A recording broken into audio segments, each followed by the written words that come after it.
The following program was produced by an independent community producer.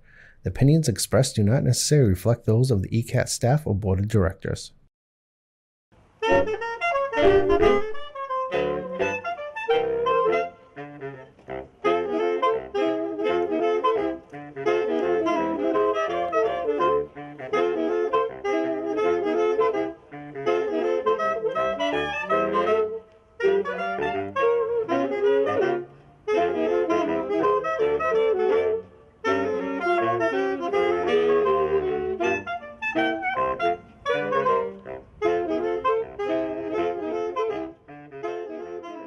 So my name is Mark Schieldrop. I'm the senior spokesperson for AAA Northeast in Massachusetts. Very happy to be here and thank you for hosting me in this wonderful community.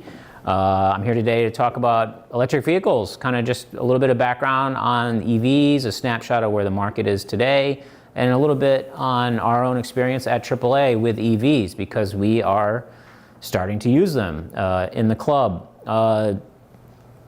EVs are actually nothing really new in the grand scheme of things. In fact, before gasoline-powered vehicles became the dominant vehicle on the roadway, it was electric vehicles that were kind of the top dog back in the day. So here's an example of one of the very early battery-powered vehicles back in the day. And battery technology was a bit ahead of the internal combustion engine for a brief period of time. So that's where the industry was, very early on, but obviously that quickly changed really when the Model T came out, mainly because it was cheap, it was affordable, and it shortly after that, discovery of crude oil in Texas really kind of catapulted the petroleum industry and made gasoline become cheap and easily available, and then that really just kind of paved the way for the dominance of the internal combustion engine after that. So now EVs are rapidly becoming pretty commonplace on our roadways. And here in Massachusetts, you see tons of EVs on the road pretty much every day. There's a lot of Teslas out there, Chevy Bolts and other vehicles. And part of it is, people are interested in EVs just because there's a lot of people that are excited about the technology, people that have been kind of watching the industry begin to develop in the early 2000s and on. And so there were a lot of early adopters kind of waiting around to buy a commercially available, decent, reliable EV that they could use as their primary automobile. So a lot of those folks have been buying EVs quite a bit in the last few years. But there's some energy behind it as well, coming from the government and other forces, really. There's a big emphasis around the world to reduce our carbon emissions. As you can see, transportation is the leading source of greenhouse gas emissions in the world. That's based on EPA data from 2022, based on analysis from 2020. So we may see a little bit of change in those numbers over the last few years, but the reality is that transportation is a huge source of carbon emissions. So there's a push around the world to electrify transportation, to reduce those emissions and find ways to generate the electricity in clean ways. And when we look at that pie chart and we say, how do we decarbonize the environment? Obviously, transportation is kind of the low-hanging fruit right there because it's the leading cause. There's also been a lot of government investment in EV infrastructure. The bipartisan infrastructure bill that passed not too long ago really put a lot of money behind EV charging infrastructure, money for things like school districts buying electric school buses, which we've been seeing a little bit in Massachusetts. The Inflation Reduction Act gave some tax credits for buying EVs. It supplied more funds for existing EV rebate programs, similar to the federal EV tax credit that a lot of people use to shave some money off the purchase price of the car. State incentives. Also, there were some mandates that were passed in the past couple of years to basically outlaw the sale of internal combustion engine powered vehicles in those states starting in 2035. Now that's likely to get pushed back a little bit, just based on the reality of the market where the infrastructure is not quite there. the market for EVs that are available to people isn't quite there. And there's some product segments where an EV just isn't feasible. At AAA, for example, you can't buy an electric tow truck. They're just not commercially available. So we would buy them if we could, but we can't. The other thing that people are interested in EVs, one of the reasons is not just environmental, but also money. But an example of EV versus gas emissions. Not a lot of people hear, if you go on social media, or you hear people that are skeptical of EVs or critical of them, they'll say, oh, well, lithium mining is really damaging the environment. The power plants that produce the electricity to charge your vehicle, those are all emitting carbon emissions, so it's kind of a wash, but in reality, that's not true at all. So this is an example of a comparison of two roughly equivalent vehicles, the Hyundai Ioniq 5 and then the Hyundai Tucson. When you look at basically the environmental impact in terms of how much carbon gets put in the environment during that vehicle's life cycle, and that includes, the charging, not just, the car driving around, but the charging and everything else, drastically lower by a factor of almost 6. So EVs are much better for the environment from a carbon emission perspective, no question about it. And the EV market is growing still, even though you might be seeing headlines or hearing people saying, oh, the EV market's failing, automakers are pulling back their plans, they're down, closing factories. Now, some of that is true. Maybe the market got a little ahead of itself and the EV industry got a little overheated, and maybe they decided, or they thought the market would be growing a little bit faster than it is. So that is true, but when we look at overall growth of the market, it's continuing. It's totally growing every month. More EVs are selling year over year. And I've got some data from EIA, the Energy Information Administration up there, that shows that the growth is steady. There's a little bit of a plateauing going on, but the trend overall is growth. And you can see right there, we had a really rapid growth in a short period of time, really kind of coinciding with the COVID-19 pandemic. A whole bunch of new vehicles came onto the market then, and there was a lot of built up pressure to buy EVs. A lot of those early adopters, those people that really wanted to buy an EV, but they're just waiting for the right model to come out, or they're just waiting for the market to be ready for them. They all jumped in between about 2019 to 2021, 2022. And then after that early adopter phase, we're kind of seeing a little bit of a settling in, a little settling down on the market. And that's a picture of a Tesla Cybertruck that I saw in the Boston Common Garage a few months back when I was walking. So, you see these things all over the place, but, that vehicle's pretty distinctive. So I thought it was interesting to see it in there. So just a little breakdown of some of what the information or what the, terminology. So EVs, there's a little bit of alphabet soup out there in terms of what is out there, and a lot of people don't realize that there's a few different variations of hybrids and EVs, but generally, hybrids have been around forever. The Toyota Prius has been around for a very long time. The more and more hybrids are in the market. A lot of cars that traditionally had maybe a hybrid model that was a little more expensive than a gas-powered, they're dropping the gas-powered version because the hybrids give better mileage, but traditional hybrids, you don't plug it in. There's no external charging. It's all self-contained. The batteries condition and charged as you drive and all that. Plug-in hybrids are kind of the new hotness in a lot of ways. A lot of people are really gravitating to plug-in hybrids because they've got that fear of range anxiety, which is a term you hear all the time. People are worried about running out of charge while they're driving. People aren't really ready to accept that they're going to have to change their habits and their lifestyle, because when you own a fully electric vehicle, you're not going to pop in the gas station and fill up your tank in 2 minutes. You need to really think about how much charge do I have, where am I driving, how much range do I have. People don't really want to go there to an extent. Some people are totally okay with that, but your typical average consumer, when they're thinking about what the options are, the plug-in hybrid makes a lot of sense because you get all the benefits of a gas-powered vehicle, and you still actually get a lot of the benefits of driving an EV, because the latest generation of plug-in hybrids can give you anywhere from 20 to 50 miles of range on fully electric power. So that means if you have a 20 to 30 mile commute, that means you don't have to use gas for your commute. Maybe in the ride home, the gas engine might kick on a little bit, or maybe your employer offers charging at work, and so you can top off while you work, and then you're fully electric on the ride home.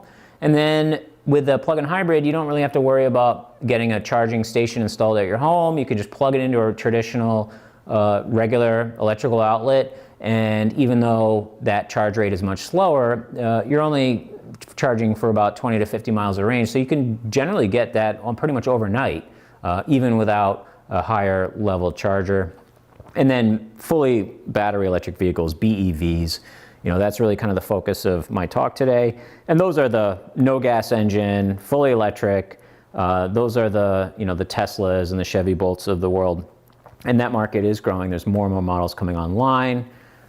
So a lot of people think driving an EV is like totally different. You got to learn how to drive in a new way. And the reality is it's not. You get in an EV, there might be a few quirks to it, but the reality is it's very much just like driving a regular car. But there are some unique characteristics of EVs. One thing is they're powerful. They definitely feel much more powerful than a traditional gas-powered car if you compare equivalent models, because they have that instant torque. It's basically the electric motor's on or it's off. There's no sort of ramp up with a traditional gas-powered transmission. Even a fairly pedestrian-looking EV like the Hyundai Ioniq 5 has really remarkable acceleration and power, and equivalent to what a Corvette would have had in the 80s or 90s, if not more. So people really get a kick out of that when they get an EV. They might be a little trigger happy on that accelerator pedal, just because it can be exhilarating driving an EV because of that torque. The other aspect of driving an EV, and as well as a hybrid and a plug-in hybrid, is regenerative braking, which means that power that's generated from the braking of slowing down the car gets diverted back into the battery. This also happens if you drive an EV and you can turn on one pedal driving mode. So it's sort of like a golf cart where you lift off the gas pedal and it really slows down rapidly. But if you're going downhill on a decent incline or decline and you get that pedal right at that sweet spot, you can maintain the speed you're going, and you can see that you're just literally charging the battery as you're moving forward, because your gravity is pushing the car down the hill, and the regenerative braking and that one pedal driving is feeding all that excess energy back into the battery. EVs are really quiet. I know a lot of people driving plug-in hybrids these days just because of the sound of that kind of like woo noise you hear when it's backing up. When I'm at a supermarket and I'm walking down the parking lot, I hear it quite regularly now, that sound of the batteries running and the vehicle backing out of the parking spot. When you're actually driving one, it's interesting because there's no engine noise. So you're just hearing the tires. In some vehicles that are geared toward luxury and smooth ride, you're going to hear things outside the cabin of the vehicle while you're driving that you're maybe not used to hearing once you make the switch to an EV. So, the sounds of people playing on a playground, a hawk overhead, those kinds of external noises that get drowned out by an engine. So it's a little interesting. And EVs also have a much lower center of gravity than most vehicles, because the battery pack is basically a giant platform all the way at the bottom of the vehicle. So you're really low to the ground with that center of gravity, and if the car feels really planted on the ground and very stable. So you can go around on ramps and tight corners, and you feel really rooted onto the ground. So that's another differentiating factor when you compare, say, a gas-powered pickup truck to an EV pickup truck like the Ford F-150 Lightning. It's very noticeable if you drive them kind of side by side. So EV range is one of the main things that's kind of holding back adoption of EVs, because people are worried about running out of charge. And this chart ends at 2021, but you can see that the typical range of an electric vehicle is increasing steadily. And that's because the technology is improving, battery technology is improving, and typically now it's not hard to find an EV on the market that gives you more than 200 miles of range. A lot of them are up to 300 miles of range and more, and we're hearing that in the next few years we're going to start to see EVs with up to 500 miles of range. So in reality, they're catching up to regular gas-powered cars pretty rapidly, but people still worry about range. It's one of those things that when we survey our members, that's the top thing that they're worried about. And then over the winter, you hear stories about people seeing their range really fall off in the winter or in the summer when they're running the AC. But the same thing happens to a gas-powered car. And a lot of what determines your range is really how you drive. So if you're one of those people that sticks to the speed limit and stays to the right, you're going to get way more mileage in a gas-powered car, but you're also going to get better range than if you're in the passing lane, always trying to whiz by everybody else. The other thing to remember is that the typical person only drives about 20 to 30 miles a day. The average commute in this country is well under 50 miles a day. So every EV in the market pretty much could handle someone's daily driving. It's those long road trips, really, where range becomes an issue, where you have to think about it a little bit more. But most people charge at home. They're not relying on public charging very much at all. So that's one of those misconceptions or kind of things where people think the experience of owning an EV will be like, but then reality is a lot different.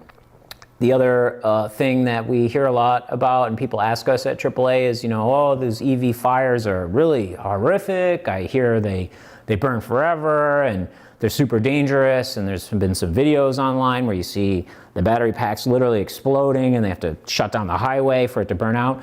Yeah, all that's true. The energy packed in those battery packs is extraordinary. If they do catch fire, that can be pretty dramatic, and fire departments have to handle an EV fire much differently than a gas-powered vehicle. The reality is, though, is that EVs are much less likely to catch on fire than gas-powered cars. If you look at the number of EVs on the road and the number of EV fires compared to gas-powered engines, it's astronomically lower. Like a gas-powered car, they catch on fire all the time. Car fires are very common occurrences. EV fires, much less common.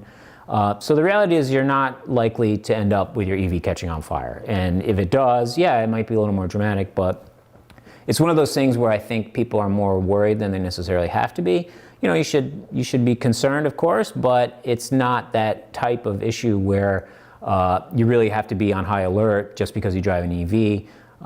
Your EV's not going to just randomly catch on fire, and the chance of it catching on fire is much lower. So it's one of those things where perception is not quite the same as reality. And then EV charging, some people don't really understand the differences between slow charging, fast charging. Really, you just need to remember there's 3 levels. Level 1 is your regular wall outlet. You can plug in an EV into that. It's a regular 120 volt outlet. It's slow though, so your typical EV will take maybe up to a day or 2 to fully charge. You get about 5 miles of charge per hour, which is not a lot. But if you're somebody that commutes to the office 3 days and you have 2 days working from home, your commute's 15 miles, you might do some grocery shopping on the weekends, but you're not driving more than 20 miles a day on average. You could probably get away with just a level 1 charging by charging up overnight. You might, go from 90% one day, 80 the next, 75 the next. But if you have a day or 2 over the weekend where you can leave it, for a day or 2, you can get by. But the reality is most people generally, when they buy a fully battery powered vehicle, they need to upgrade to level 2 charging, similar to an electric dryer in terms of the output.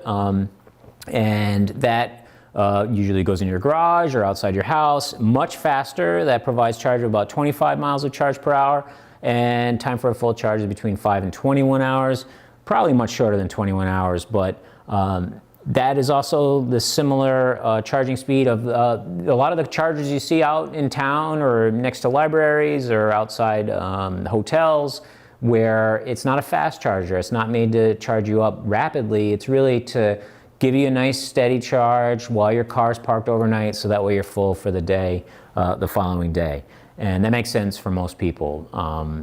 And then level 3 fast charging, this is where I think the range anxiety issue will be solved. And this is these charging stations that can rapidly charge a vehicle in anywhere from 15 to 45 minutes. They do put a little more strain on the battery, they generate more heat on the battery, but these are meant for people on long road trips or long distance travelers. These are the types of chargers we're seeing installed on the Mass Pike, where the idea is you can still go check out the fall foliage in Vermont and not worry about having to plug in for hours and hours and hours along the way. And I think investment and expansion of that level 3 or DC fast charging network, similar to what Tesla has done, building out a big network across the country, that will go a long ways towards helping people feel more comfortable with the idea of buying an EV. So I mentioned we had a survey recently. This year we surveyed just under 2,000 of our members who responded.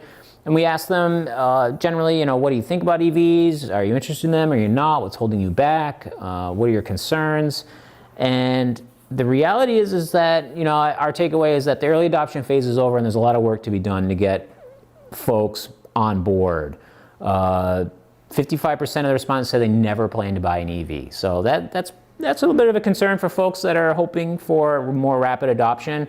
Another 39% people said they weren't sure they would be confident if they were able to drive an EV, which is pretty interesting to us, and it tells us that maybe just a little more exposure to them, going on a test drive or knowing somebody who has an EV, that can maybe push that number down.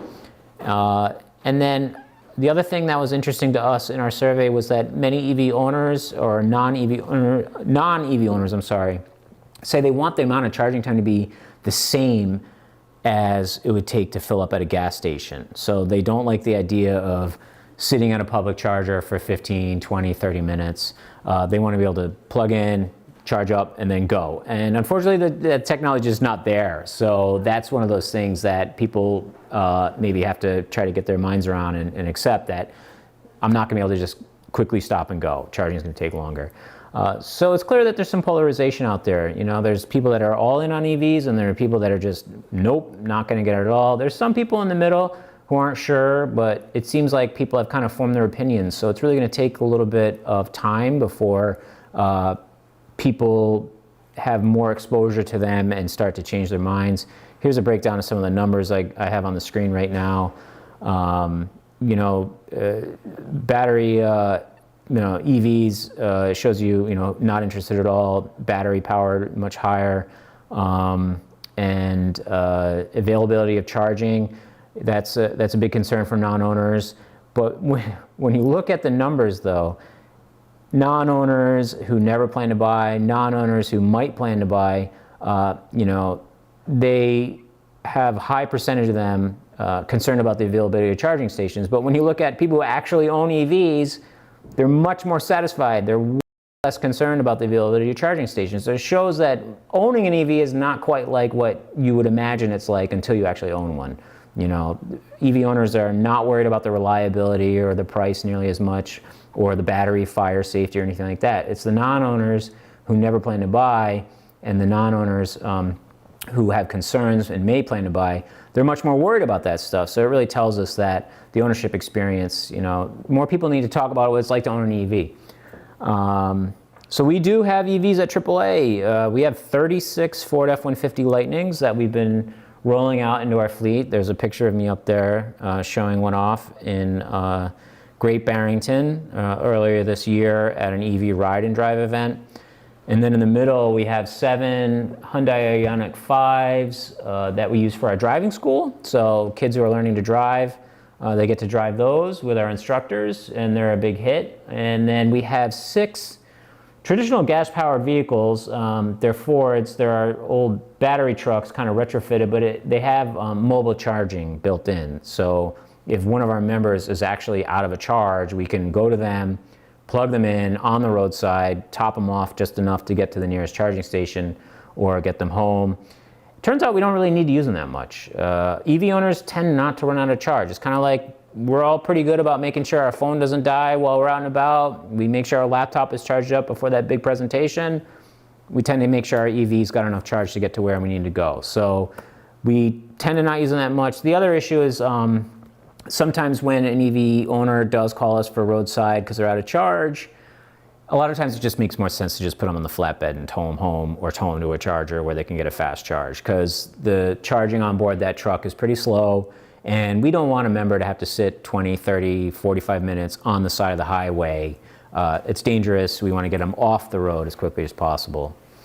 The other issue that people have in terms of hesitation for EVs is the cost. According to Kelley Blue Book, the average price of a new EV in October of this year was $56,351, and you can see the gas-powered equivalent vehicle is a bit cheaper at $48,000. The good news is that EV prices are coming down. They peaked in 2022 at 66,000. Part of that is because EV manufacturers and the traditional manufacturers making EVs, they're really targeting the high-end luxury market. There's a lot of models that are 100,000 plus. There's really not enough entry level, sub $30,000 or sub $35,000 vehicles in the market yet.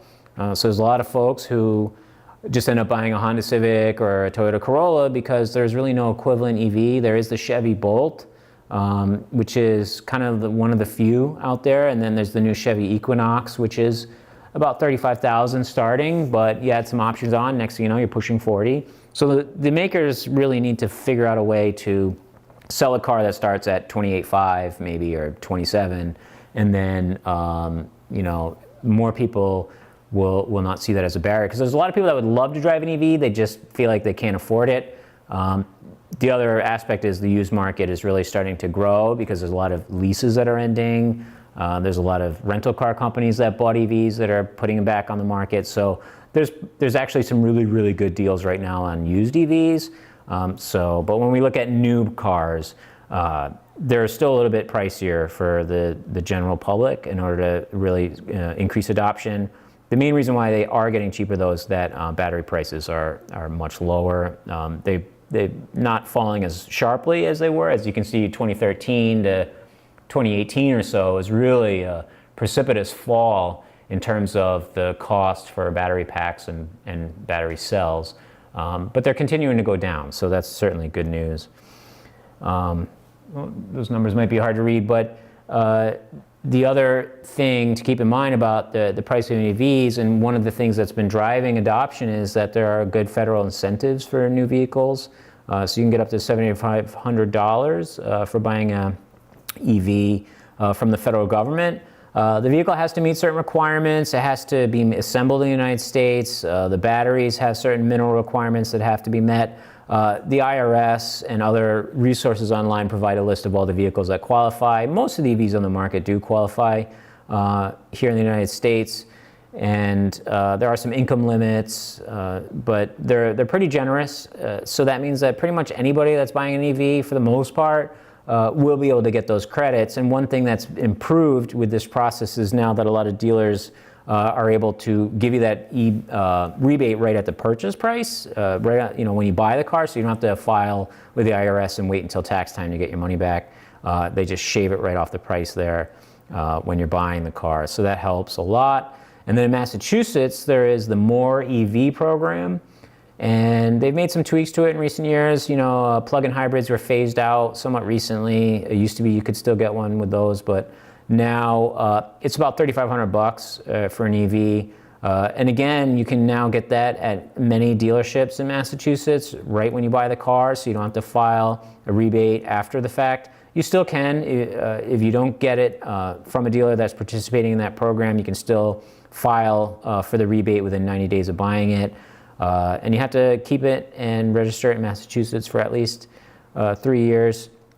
And then if you meet certain eligibility requirements, you can get another $1,500 on top of that. So for folks making less than $75,000 a year, I think it is, you can get a little bit more. So if you can add the federal rebate, the state rebate, and everything else, we're talking almost $10,000 or more off the purchase price. So that's really the difference maker for a lot of people looking at a, say, $42,000 EV.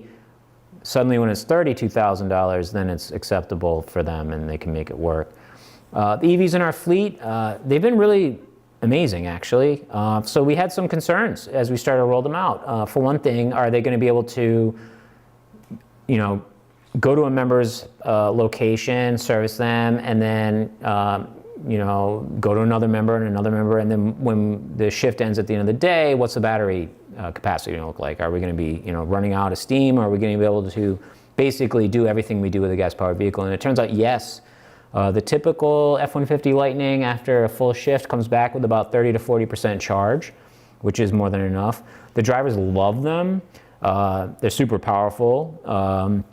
The great thing about not having an engine is that there is a compartment in the front called the frunk, and it's a great place for them to put their tools, their battery booster, and other things. And our members kind of get a kick out of it when they pull up and then the front opens up, and people are a little startled by that, and they think it's pretty neat. And our technicians actually kind of fight over them to drive them for that day. They much would rather be in that F-150 Lightning than the traditional gas-powered pickup. And we don't have to fuel them up at the end of the day. And we've installed charging capability at many of our fleet locations, and that means that we are saving money on our fuel costs. And we're also installing solar at some of our facilities as well. So we have this long-term vision of kind of a closed loop where we're generating our own power, it's going into our vehicles, it's going to save us a lot of money, it's better for the environment, and having a fleet has been great for us. And we're really excited about sharing our experience with other people because we think that the adoption of EVs for commercial fleets is a big step in decarbonizing and making progress on those goals, because there's a lot of fleet vehicles out there, and if more organizations like us with a fleet of vehicles can electrify, I think that'll make a big difference. There's really been no major surprises. We haven't had to train anybody on anything differently. We haven't really had to change our workflow. They've really just seamlessly blended in, so it's been great. And then another thing we've developed at AAA is we have a Trip EV website, which is a great resource for folks that are curious about them. They want to see what EVs cost, they want to compare models, they want to look at a map of charging stations. Basically, it's EV 101. With a consumer perspective, you can reach it at aaa.com/EV, and a lot of the data and stuff that I discussed here is available there. And my contact information is on the screen there, and my colleague Rachel's information is there as well. And that's really a crash course in EVs, with a little bit of background on our experience at AAA. And I'm happy to answer any questions if there are any questions, or if there's any area of discussion that I overlooked. Do you have any of those mobile charging stations that your crew could take out to an EV that's disabled? So that's one of the things we're looking at. So the vision in the future is vehicle-to-vehicle charging. So that would allow us to take one of, say, our Lightnings, connect it to that EV, and kind of give some of that juice we have. The issue is now we're not quite there. Part of the issue is when we have a large coverage area. So if someone calculating the range that we're going to need to get to that member, figuring out how much energy we're going to give to them, and then coming back, it's a tough formula for us to figure out. And it's not like we can just use our logistics software and figure it out that easily. Our vision is likely that we will have accessory battery storage and maybe in the bed of the truck to serve as that power source to then provide that vehicle-to-vehicle power. So we're not going to give power from the Lightning itself, it'll be from another battery pack. Because currently those EV charging trucks we have, it's a gas generator, and it's so... It defeats the purpose. Yeah, the idea is to get that person back on the road, but yeah, it's not a good look when you pull up to an EV and then you crank up that generator and it's belching fumes, and it's one of those situations that's not ideal. The other issue is that, like I mentioned earlier, the need for roadside charging isn't quite there. So people run out of gas all the time. We're showing up with jerry cans for people all the time. It just doesn't seem to happen with EVs. Maybe as adoption increases, we'll start to see more of a need for that, particularly in areas where infrastructure is a little limited. I'm thinking of those communities, say in Massachusetts, where they're a little further away from urban centers, particularly in Western Mass. The other thing we've noticed is sometimes people will rent an EV and maybe they didn't get enough kind of training from the rental agency on how to manage that. They get on the road, they start to run low, and they realize they're 10 miles too short from the charger. That's happened a few times, but it's not like we've had enough of a demand. But vehicle-to-vehicle charging, I think, is going to be the future for that. And my suspicion is, particularly with vehicles like the F-150 Lightning and other kind of work-focused vehicles, that's going to start to become more of a standard or an optional feature that you can add on, because I'm thinking of a landscaping company that decides to switch to electric powered tools, they're going to be charging those tools from the vehicle as they're driving between job sites. It wouldn't be that hard to be able to quickly plug it into another vehicle to do the same thing. So the other thing is, daisy chaining vehicles. If you have a fleet, if you have 20 EVs, instead of having 20 chargers, you could have 1 or 2 chargers and then connect, 4 vehicles kind of in a line charged. The other aspect of vehicle-to-vehicle charging is, there's vehicle-to-grid, which is another technology that I think will be very advantageous to communities, particularly communities with, like, say, a large school bus fleet. If you think about it, basically that giant battery that's sitting there in the parking lot overnight, once it's charged, it's a huge surplus of power. So I imagine a school district over the summer, when all those school buses are parked and not being used, now that town has a backup power source. So when the grid is strained because everyone's air conditioning is cranking, those school buses are going to serve as sort of supplemental power to prevent brownouts, to move some of the grid load there. There are other parts of the country, I think California even has programs where if you have the right setup at your house, you can basically provide that service, And I think power companies are increasingly paying attention to the capability of vehicle-to-grid charging, with the idea being, we have all these people that are customers of ours. If they're all plugged in, maybe we'll give you, a discounted rate, or we'll give you money back in those instances, And there are programs in Massachusetts now between National Grid, Eversource, and then there's another community that owns its own or has its own municipal power provider. And they, if you sign up, they offer you a discounted rate for charging overnight, but you have to agree, I'm not going to charge except between like 9 p.m. and early in the morning. And you could charge outside of those times, and they'll ding you a couple times. But like generally, it's an agreement that we're going to give you power. We'll charge only overnight, and I'll get a discounted rate. And the idea being that you're easing some of the load on the grid during the day.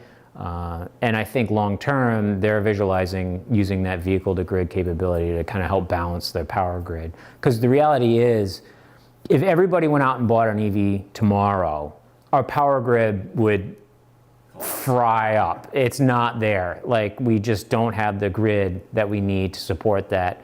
And the concern is, if everybody did that, we would have to probably start burning more coal. We're not at a point where the grid is big enough. So it has to grow a little gradually, or we're going to have to kind of tie the grid together with some duct tape and use battery backup and kind of a mishmash of different things to meet the demand. So in a way, slower adoption might be kind of a blessing in disguise, because it's going to give the grid and the infrastructure time to kind of catch up. I don't know the exact number, but some experts have indicated that for EV charging infrastructure to be adequate, there has to be something like 5 to 10 chargers per EV on the road, which seems like overkill. But it's kind of like parking spaces for a shopping center. You need way more. I mean, you could argue that we have too many parking spaces. I mean, I think that's a given. But in terms of how they're designed, generally they kind of plan for Black Friday level of customer demand for parking spaces, and then they try to design around that. But that means you have a mostly empty lot the rest of the day. But there's a lot of gas stations for every vehicle on the road, if you think about it that way. So, on a typical drive, you're going to be driving by dozens of EV charging stations. So, the idea is that they should be ubiquitous. So it doesn't matter where you are, you should be able to pull off the highway and pretty quickly find a place to charge up. Yeah, did you guys ever hear of a company called Spark Charge out of Somerville? Yes, I have. Yeah. They run Shark Tank, I don't know, 4 or 5 years ago. Yeah. And I read an article that AAA had some sort of a at least a test going on with them, or an agreement with those guys? Yeah, I don't know if that was our club. Little suitcase you just put in. Yeah, so I don't think our club itself has done that. I know another club is doing something with them, and I think it's been pretty successful. I know the cost was kind of prohibitive. It's like $2,500. Yeah. So yeah, they're really trying to put it into the hands of AAA as opposed to the EV driver. yeah, The price was just way too high for someone to say, oh, here's my Tesla. I'm going to also have this backup in the back, and it's going to cost me another $2,000. yeah, You know, the price point should start coming down. yeah, absolutely. If it was $500, I would guarantee you would sell a ton of those. Oh, absolutely, absolutely. Yeah. No, yeah, you're right. You had a question? Yeah, I was just wondering, what would you say is the typical cost, like electricity-wise, for charging your EV in just a regular home outlet overnight, or one of those regular commutes like you're talking about? Yeah, so actually our website is pretty great, the AAA, the EV website, and I could even go online and even pull up a comparison, but our EV website has a breakdown of how much it would cost gas-powered versus EV based on your local kilowatt-hour price for your utility company. So it kind of depends. Public charging is always going to be a higher kilowatt-hour rate than at home. So the cheapest way to charge an EV is always going to be at home. In fact, if you are looking at an EV and you plan on only using public charging, the cost benefit really starts to shrink a little bit. And now that gas prices are like at $3 or below, you're not saving a lot of money on EV charging if you're doing a lot of public charging. You still are if you're charging at home. The problem is that electricity rates have gone up a little bit, and I understand that they're probably going to go up again this winter. And so when gas prices were at $4 a gallon or almost $5 a gallon, it was pretty dramatic how much the savings were. But it's still cheaper to charge at home than to buy gas for a gas-powered car. And it really depends on your utility company and what your kilowatt-hour rate is. Some parts of the country, way cheaper electricity, so you can have a much bigger savings. We're a little bit more expensive here in the Northeast, partly because our utility companies depend a lot on natural gas, and there is some capacity issues with natural gas here in the Northeast. So that's part of the reason why. So that's a factor. But I've talked to a few EV owners that actually have solar, and they're able to basically charge their car for free in the summer.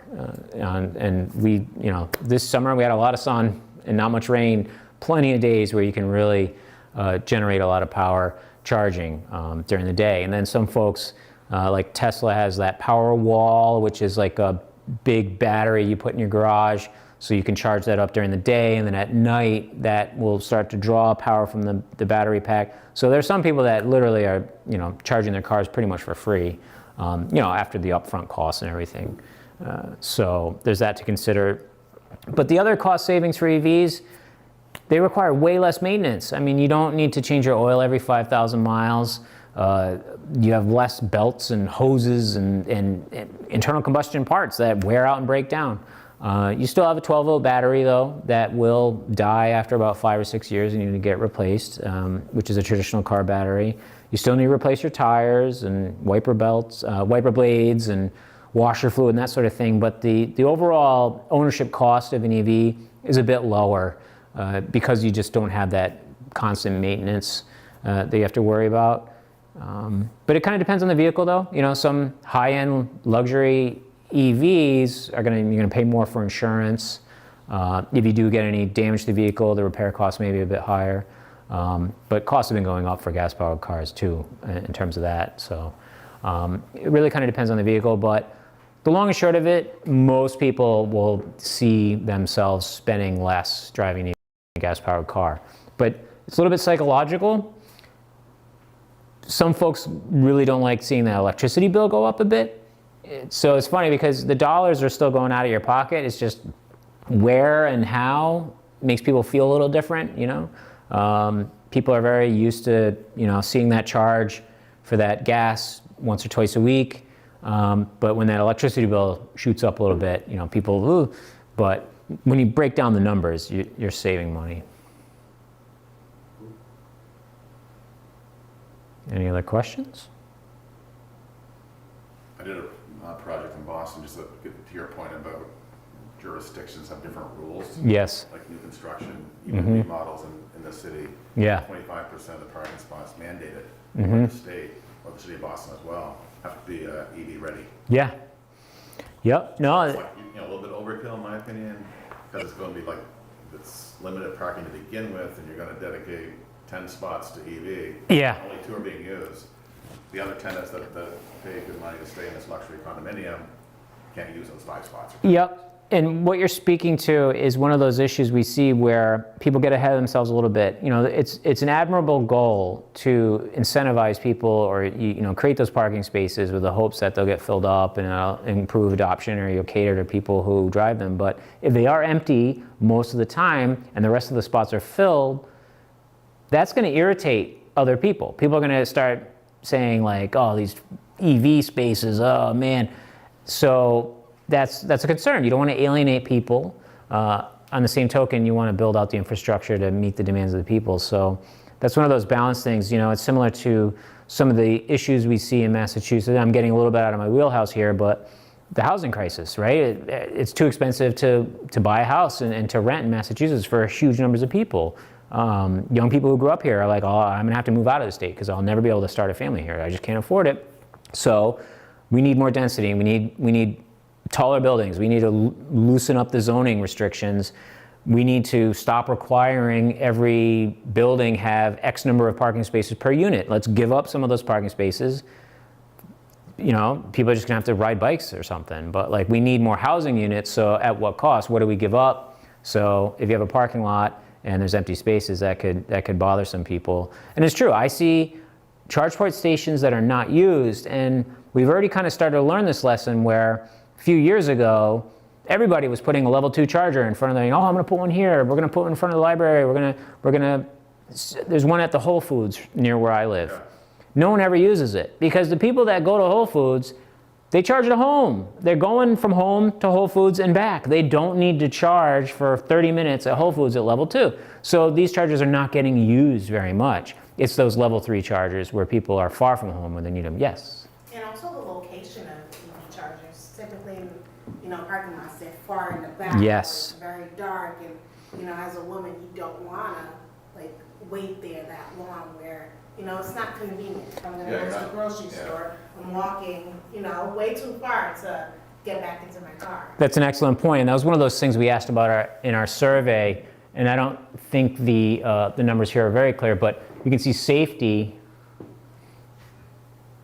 They're very worried about safety at EV charging stations. That's where that safety comes in a big way. That's what that means. I have 2 young daughters. When they're driving, I don't like the idea of my daughter sitting alone in a car in the back of a parking lot. A lot of the EV charging stations, they don't have canopies, so you're exposed to the elements. The lighting can be poor. And I've seen that where, you're at some place and then the charging is way around the corner in the back, next to the loading dock, and you kind of feel like, am I supposed to be here? And so definitely we need to see improvement in that, and that's a very good point. There's a lot of shopping plazas I've gone to where they have some nice EV charging, but it's like way on the end. I'm one of those people, I like to park at the end of the lot and walk. I get my steps in that way, but if you're gonna go to Target and charge and you gotta walk, all the way through the parking lot or across the street to get there, that's gonna discourage people when they're used to just popping into the Shell station and filling up and then being on their way. Plus there's a challenge if there's X amount of charging stations and they're all taken, some people are basically fully charged and they're still parked there. That's another thing. So EV charging etiquette is one of those things that people realize once they get an EV. Most people are, the honor system. Yeah. But there's those, the people that are not even thinking about, I'm gonna park my car there overnight, it's gonna be done charging in 6 hours, and I'll probably be here 12 hours. Yeah, I've seen that. Speaking of that Whole Foods, I remember one time I was walking into the supermarket and I glanced over at, there was I think a Volkswagen e-Golf. It was plugged in. And there was a note on and it said, your car's been here for hours. And I waited for an hour and a half. Please like let other people use this charger, you know? So somebody was obviously like sitting there waiting for that person to leave, waiting and waiting. Maybe they were on a trip and that was like the one charger they didn't have enough charge to get to the nearest one and they had to wait and they got frustrated because like, when's this person? So maybe it was an employee of the Whole Foods who was working a long shift. So, and that's the other thing too, if you are showing up at a public charging area and all the stalls are taken, and there's a car and there's nobody in it, and it's plugged in, you know, are they done charging? So some charging stations and companies have a system set up where if it detects your car is fully charged, it'll start penalizing you. Like, yeah, it's like after 10 minutes, so here's a $5, you know, and in another 10 minutes, here's another $5 we're gonna take from you. Or they'll text you and alert you. And a lot of the newer cars, like they'll tell you like, oh, your car is almost done charging. So when you're in the store, you're like, oh, we gotta go unplug.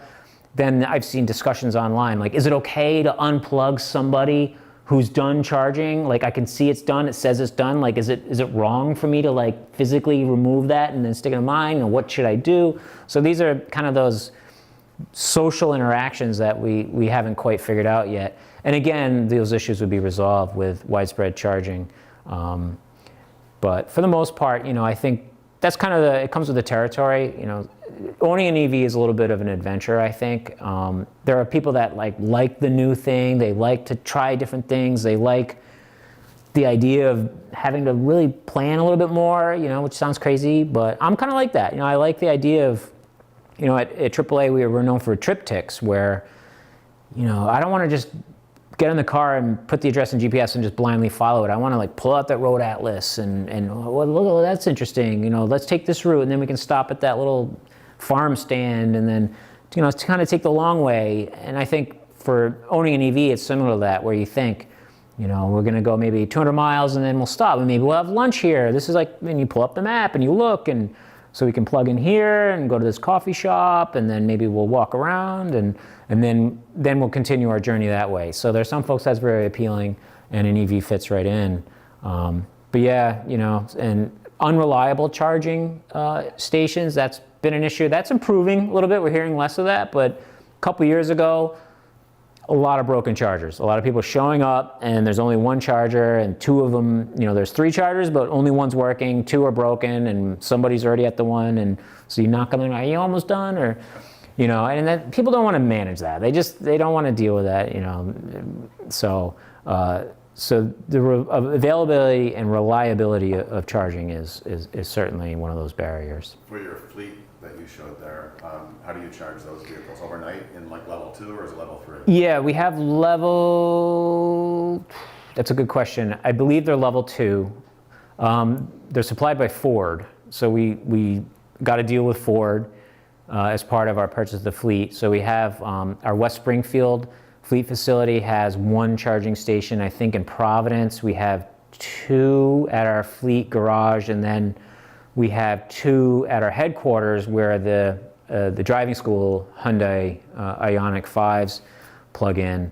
And yeah, it's like it hasn't been an issue for us, you know, and most of the vehicles we're able to charge them up overnight. And they're distributed throughout our territory enough that like it's not like one, you know, we have to like plug in, you know, 5 on one charger and can't drive that one today because we didn't get to charge it last night. So that's been our thinking all along, was as we expand our fleet, we also have to expand our charging and to accommodate that, because we don't want 36 F-150s, but only 5 can be used in a day because there's a backlog of having to charge them up. So that's one of those things that fleets are going to have to think about.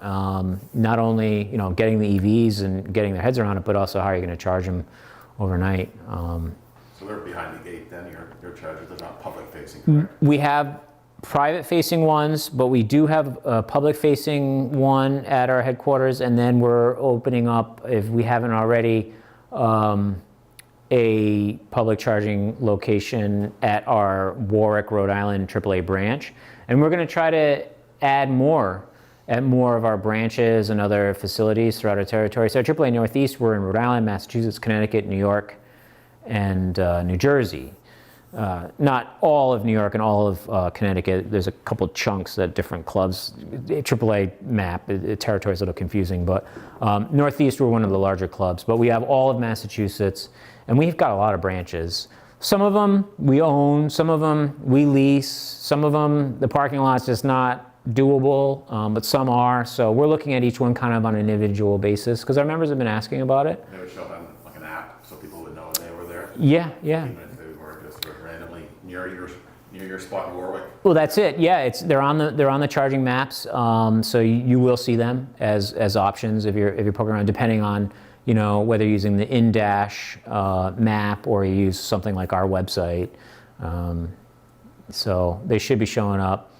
But yeah, no, it's great. And I've gotten to take both the Hyundai Ioniq 5 and the F-150 Lightning out a few times. Our fleet folks have been really good to us at AAA, where they're really encouraging employees to drive them and experience them and see what it's like. And that Great Barrington picture, I got to drive out there, and then I stayed in a hotel overnight, and then I went to the event during the day, and then I drove home. So it was a good experience to be like, I'm driving all the way to Western Mass, whoa, all the way, a foreign country out there, and I didn't have to charge it. I thought I would maybe have to charge along the way, but I got there and I had plenty of range, and then I started heading back, and I was like, I might actually be able to make it all the way back to the fleet facility, and I did. Sure enough, I was down to like 25% battery, and I wasn't driving gingerly. I was driving with the flow of traffic, so it was a good experience. And Did you charge at the hotel in Great Barrington? they didn't have charging there, so when I booked the hotel with our travel in-house travel department that books employee travel, I indicated that I wanted that, but they weren't able to do it in Great Barrington. Yeah. So that was unfortunate, but that's okay, at the end of the day. And I was prepared to use the dash and find a charging spot, and I've gone on other trips in the Ioniq 5 to like Connecticut and back for different employee stuff we've done. And I have had to stop and do a fast charge. We stopped at a Target, I think it was, and we fast charged and we got a coffee and wandered around. We went to Yankee Candle for like 15 minutes, and then we came back, and it got us from like 30% to like 80%, and we were only there for about 15 minutes. So that was kind of a wake-up call for me. We're like, wow, this is doable, because I'm the kind of person where if I have to take a 15-minute break during a trip and walk around a little bit and stretch my legs, that's great. People have dogs. You're gonna have to let the dog out and walk them around at the rest stop, and you see people doing that on long road trips anyways. And as a traffic safety person, we encourage people to take a 15-minute break from driving every 2 or 3 hours. Stretch your legs. It helps you maintain focus while you're driving. Yeah, stay alert. That's important. So there's that. And you think if there's a future where everybody's driving EV, there's a lot of gas stations out there that are going to go out of business, right? If we don't need gas anymore, what's going to happen to all that land and all those gas stations? What does a charging center look like, And if everyone's charging at home and they really only need charging on those road trips, we're not going to see as many gas stations in dense areas, Will we need a gas station at the corner of Main Street if everybody leaves town fully charged? That gas station might not get much business at all eventually. So that'll free up land that's being occupied by gas stations. But at the same token, if we're going to have a lot of people charging at some place like the Mass Pike, say they expand it even more, they might have to put in a walking trail and more facilities for people, maybe more food. So I think there's a business to be had catering to road trippers who need to charge. What are the kind of things they want to do? And we're already seeing those large travel centers along the major freeways where you can go and, like truckers park and they can sleep and they can take a shower and that sort of thing. They're putting in charging stations knowing that people are going to need 15 to 30 minutes to stretch their legs, get a coffee, and do their thing. So they're realizing that there's a good market out there. Sturbridge, Mass in your territory? Yep. There's a place called Noble Energy. Ah. And it's like a Cumberland Farms. Okay. Based out of Hartford, Connecticut. Yeah. And it's what you just described. Yep. It's a gas station / charging station. Yeah. And there's a full restaurant inside. Yep. So if you had 30 minutes to charge, it won't take you longer than filling your gas tank. Yep. But there's stuff to do inside. Yes, exactly. It's like real food, not just Yep. no food. Yeah, I think a lot of people now, they just sit in the car and they like watch TV or listen to a podcast or play a video game on the screen, which I guess you can do in some vehicles, And to your point, which is it's a little fine. safer in that environment. Yeah. It's well lit. Yeah. Full-blown sort of Cumberland Farms sort of looking. Yeah. And it's not in the back of the Target. Yeah, exactly. You're all alone. Yeah, who knows? You might meet other people and Yeah. make friends You and said wander around. Yeah. You know. join a pickup frisbee game, and next thing you know, like, oh, do we have to leave? It's nice here, But the other technology thing that's happened, you probably know, is like the North American charging standard. Yes. Now that's going to allow people to, before this year, no one could use the Tesla charging Yes. station except Tesla drivers. Yes. Now when I'm parked in there, I'll see a Cadillac Lyric come in and an Audi. I'm like, that's a good thing. Yeah, absolutely. No, that's big, and I'm glad you mentioned that. That's a huge deal. Just having a universal standard goes a long way. That way, you don't have to worry about what EV you buy. You don't feel like, oh, I can only use, ChargePoint or, all those Tesla people, they got their amazing setup over here and I'm stuck over here. Now it's open for everybody. That's a win-win for everybody. It hasn't been well publicized, but it should be more. It should be more, and it's funny because it's been kind of a weird rollout where I know some people who bought, because there's some people that got a little frustrated because they bought an EV a year or two ago and then they announced that they're going to be joining the standard and like, oh great, so now I need an adapter. The automakers are supplying those adapters to some of those people for free, which is great. That just means you got to remember to keep it with you. But a lot of people are realizing that like once you use that adapter, you never really need to use the old method anymore. And we're going to start to see competing charging networks using the same standards. So it's great, There's something called a plug-in charge now. Tesla already has it, where you just plug in and walk away. That's it. There's no authentication like it's Mr. Hayes and log into your app. None of that. You just plug in and walk. Yeah, then we need more of that. One of the barriers or one of the annoyances that people have is that these days it's like you do need a separate app for each charging system that you're using, and then you got to put in your credit card information, and then people want to be able to just go up to a thing, swipe a card, or scan the QR, the Apple Pay, and just immediately charge. They don't want to have to like sign into some new app and register an account. Especially when it's minus 15 out and snowing. That's it. And you're trying to plug in. That's it. You want to get out, plug in, and get back in your car. Yeah, or you got somebody in the back crying. They got to go to the bathroom. Somebody's tired. That's one more pain point that I think the industry is going to finally get around to fixing. It was the best choice for Ford and GM and Chrysler to do that with Elon Musk, just because he built the infrastructure, 15,000 charging stations across the U.S. Before he built the first car.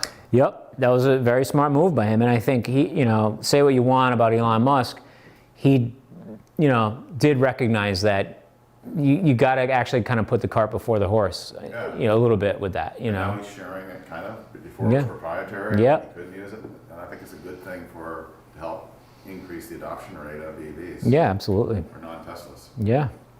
So, technology, powerful. Yeah, it is. It'll get better. Yeah, it will. There will be one app at some point. So oh, absolutely. If you want to invent that, you'll make a lot of money. Hey, look at credit cards. The first credit card was Diners Club, and like, I remember when I had a Discover card and I'm like, are you on the Nova's network? And it's like, now it's, unless you have an Amex, some people don't take Amex, but like, you don't think about Very compatible. Yeah, I know. Yeah. So you don't have to worry about that, Even see people struggling all the time along the, when you stop at the rest areas. They get the CCS1 plug, and there's the Chatamo, and there's the normal J17. Yep. And they're like, yeah.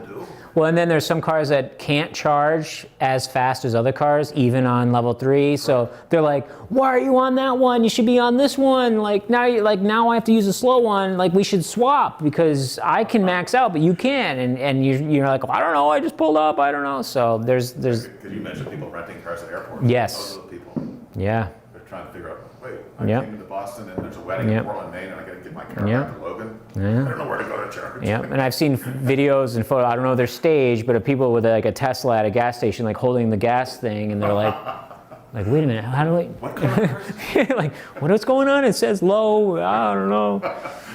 So that comes with time. Yeah, it does. Yeah, just like any new. Like this that you did tonight. Yeah. That just makes it less anxious. Just like any new technology, when desktop and home computers are coming in, you need, the manual is this thick, and it was complicated and, you know, nothing was compatible with anything. And now it's like, you know, Mac or PC doesn't matter. You know, every website works on every device. You can, you know. Tesla already has the robo-taxi. Yeah. We saw that routine a couple of weeks ago. Yeah. With that announcement out of California. That's the autonomous car. Yeah. That's just around the corner as well.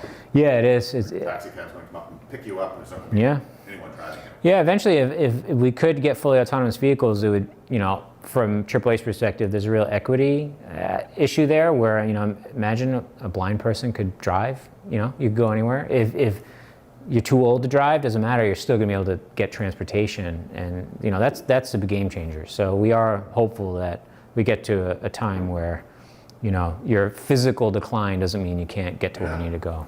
So, yeah, it's all good. Very good. Great job. Thank you. Great job. Thank you. Appreciate it. Very informative.